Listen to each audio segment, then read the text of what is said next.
Sugatan ng isang opisyal ng BIR o ng Bureau of Internal Revenue matapos tambangan sa East Avenue sa Quezon City.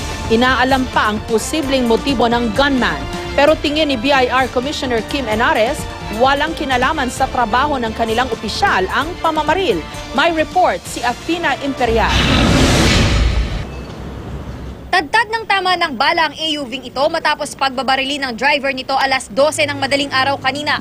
Kinilala ang biktimang si Daniel De Jesus, hepe ng Internal Investigation Division ng Bureau of Internal Revenue. Nangyari ang pananambang sa harap ng Philippine Heart Center sa East Avenue, Quezon City. Ang isang saksi, nakita raw huminto ang AUV dahil sa traffic light. Ilang sandali pa, may dalawang nakamotorsiklo ang tumabi sa sasakyan.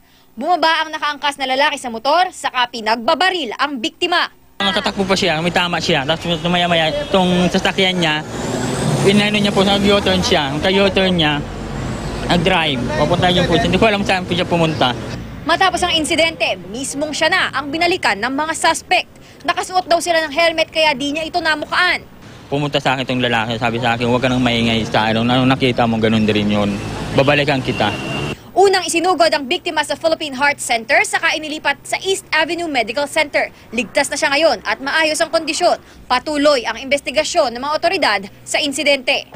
Hindi naman naniniwala si BIR Commissioner Kim Henares na may kinalaman sa trabaho ang pag-ambush kay De Jesus. It's surprising that this happened, would you say? Because in the past few weeks, wala po siyang sinasabi na difficult case.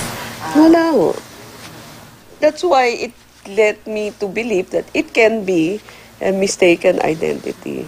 I wouldn't say that I'm not worried. No? It's just that it should not stop us from doing our job. Athena Imperial, GMA News.